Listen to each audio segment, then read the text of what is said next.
Coach Harbaugh here. If you have a question, raise your hand and I'll start with you. On the left, Aaron. Jim, you're in the back half of camp now. Has there been any separation at quarterback one?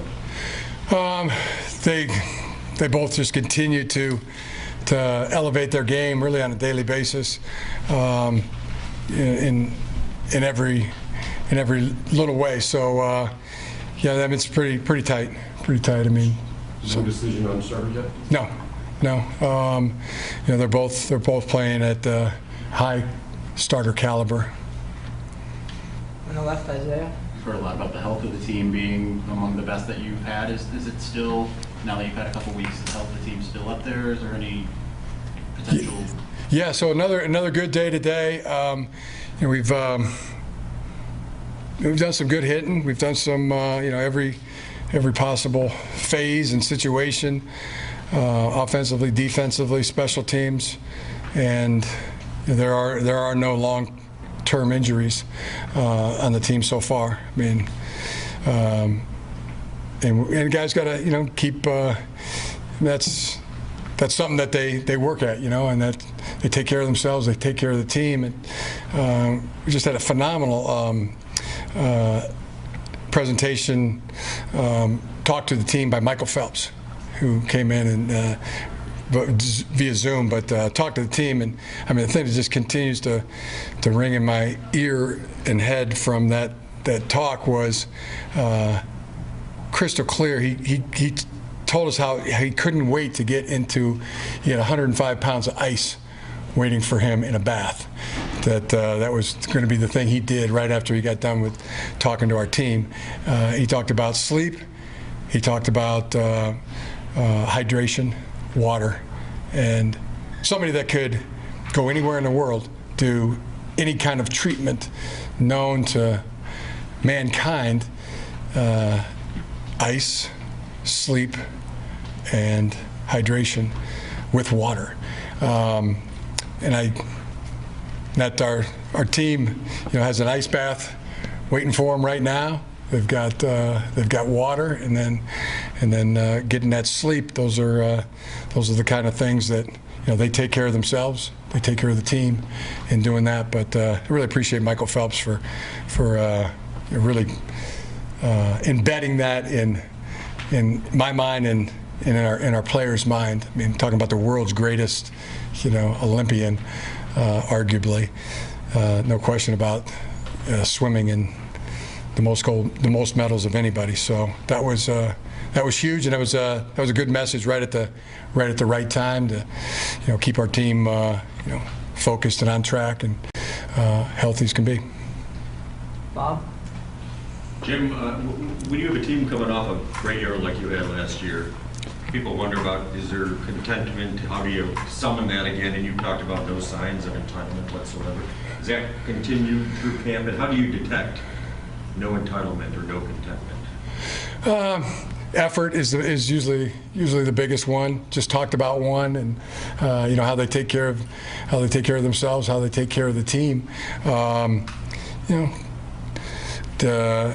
Avoiding the big head. That's a deep, dark, lonely trap, and continuing to attack everything that's put in front of them, and not afraid of any challenge, not afraid of any new challenge, all those ways. And now that we're in this, we're in the camp.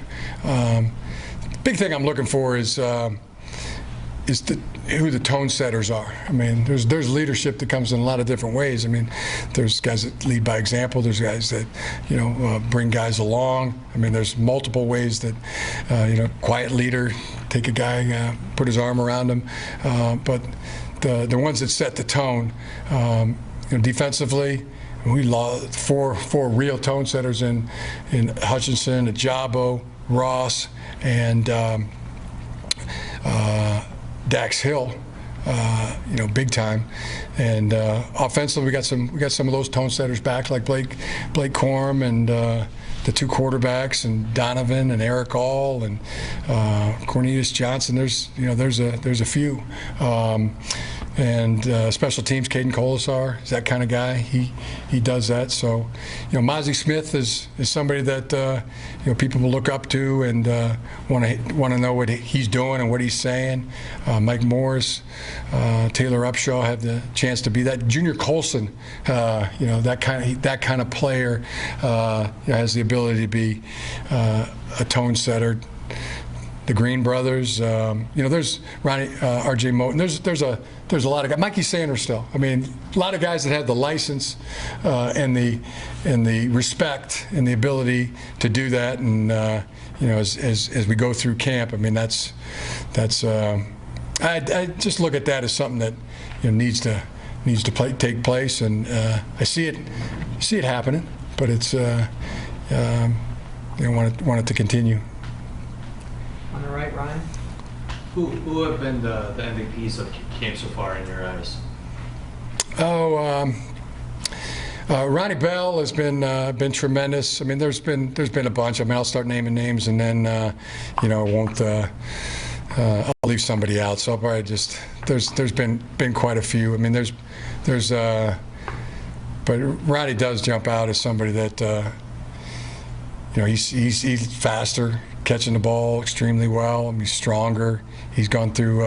He's been there every day, and doing a tremendous job. Quite a few. The guy that really popped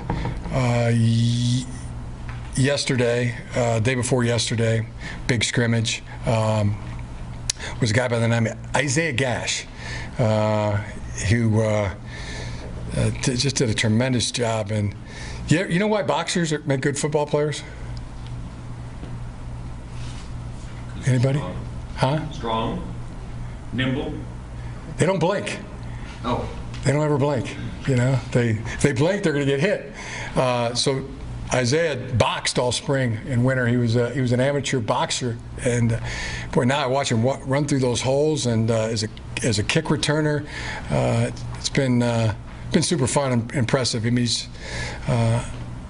could see him as somebody that's really emerging. On the left, John. You mentioned Junior Colson, and we've heard a fair amount about him. What about some of the linebackers around him that are coming on and coming along? Yeah, Nakai Hill-Green, extremely good. Mike Barrett, extremely good. The two freshmen have been really good. Jimmy Roller and Deuce Spurlock. We got Joey Velasquez. There's quite a few numbers there. I'm just knew about Nakai and Junior, and they've been what we thought they would be, and are really good. And so is Mike Barrett. But I've been really happy with the two young linebackers, the two inside guys. We recruited the right guys. We got the right guys for that position, and good chance they'll be playing quite a bit of football this fall. Back left, Michael. Jim, in terms of the quarterback competition, when you and your staff are looking to make the decision about who you want to go with, is that the type of thing where you would seek input at all from like the advisory council or other veterans about just kind of what they're thinking as a part of that process for you and your coaches, or is this purely a coaching decision about who the starter would be? Yeah, I mean, we're all out there. We're all seeing the same thing, and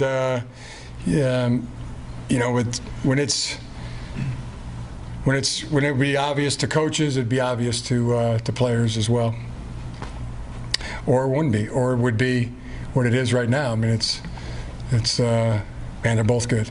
I think maybe talk to some of the Dave Revson from the Big Ten. Howard Griffith was here.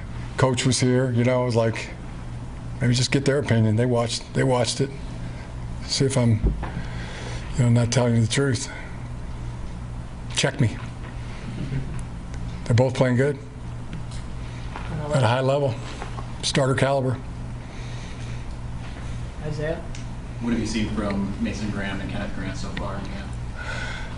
Yeah, really good. Really love both those players. They're both going to play a lot of football at a position of real need. with Kenneth, how have you seen a guy that's that size, being the biggest player on the team, able to come in and make that early impact? He's tremendous athlete for any size, really. If he was 100 pounds lighter than what he is, you'd say, man, he's a really good athlete. He's really light on his feet, and it's really important to him. He really studies the game. Yeah, that's. I'm glad you brought that up. Defensively, we have made some real strides in the interior defensive line. Mike Elson's doing a tremendous job coaching him. Mozzie Smith's doing a tremendous job coaching guys out there. And it wasn't but a couple days ago where it was super noticeable, and our defensive line got the better of our offensive line that was pretty well thought of in terms of an offensive line. So it's been we've made some real improvement in the defensive line, interior. On the left, Reiner. Jim, how would you describe your vision of the offense, and do you want it to evolve much beyond, or do you feel like you found the sweet spot kind of last year with the offense? Always evolving, and always evolving. In the middle, Gina. Ron Bellamy compared Antrell Anthony to Braylon Edwards. In your opinion, with his potential, how dangerous do you think he can be? Compared who to Braylon Edwards? Antrell Anthony. Oh,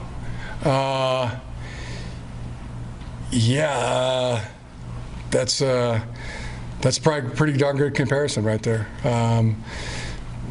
I think Andrell is somebody that, just keep doing what you're doing, Andrell. I mean, it is working. And then when I see there's things he wants to get a little bit better at, he works a little bit harder at them. And he has always avoided getting the big heads. So he's right on track to being a heck of a good player. Already is. On the right here, Angelique. Jim, you got Blake and Donovan. Who is emerging as your third back? That's a good question. It's a really good question. Tavier Dunlop, C.J. Stokes is going to be right there. I mean, he could be that kind of guy. Isaiah Gash, Leon Franklin, pretty darn good too. So those are the guys that would be contending for that third back spot. What has CJ shown you? I mean, coming in, he came in June, right? Yeah, he can make the shallow cut. I mean, he can, like water rolling off the table, and then accelerate through the hole, and then go hit the soft shoulder of the tackler. And he gets there extremely quick, and he's got a real burst through the line of scrimmage. Knows how to get his pads down. Yeah, it's really been good. Got time for about 3 more. We got Doug in the back. Coach Rod Moore coming off the injury, has he kind of picked up where he left off last year? He sure has. Yeah, he has. He's we've got some sophomore players. I mean, that are really darn good football players. We talk about Junior Colson and Donovan Edwards, JJ, Andrell, and Rod Moore. And not in order, but I mean that's definitely top tier of the sophomore class. All really good players. Ryan? What has Fred Jackson added to your staff? He's been he always picks up 1 or 2 things every day, and he's a very experienced coach that'll come tell me what he sees, and not afraid to do that, and that's invaluable to our staff, to me as a head coach. Last question. Did you ask him? I do, but Oh, Rainer, go over. Considering you mentioned some of the losses on defense, how much do you feel the offense has a role in kind of helping along the defense, especially in the early part of the season? Well, I mean, they just playing offense is, I mean, that's what they always should do in terms of complementary football. You good? Last one, Mojo. Jim, we talk about the quarterback battle, we all at least do, Kate and JJ. When you have two good quarterbacks, is there any downside to having that go on, have that discussion go on into the season? Do you see any downside to it, that a decision has to be made or doesn't have to be made? No, I think that's one of the real it's a real option. I mean, there's three as I see it. I mean, one of them is going to, separate and be the starter, and then we'll roll that way with a starter and a backup. The other guy could be the starter and the other be the backup.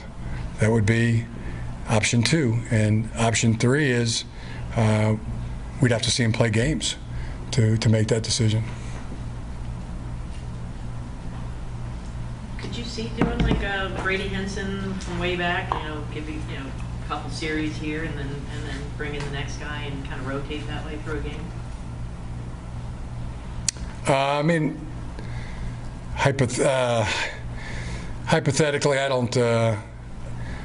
I mean, it'd be like trying to throw that in the hypothetical box. Like some people like to say, if you don't have a starting quarterback, then you don't have a quarterback. I mean, I put that into the category of people that they're born originals and they die copies. They just hear something and they parrot it. So this is a very good, unique situation. We have two quarterbacks that are playing at a high starter level, and we're gonna keep competing, and it's possible that there's a starter by the first game, and then possible that it plays into the season till one is, and then we pick the one that's gonna help the team win. Who's gonna be the best person to play quarterback to win the game. All right. Thank you. Appreciate it, everyone. Okay.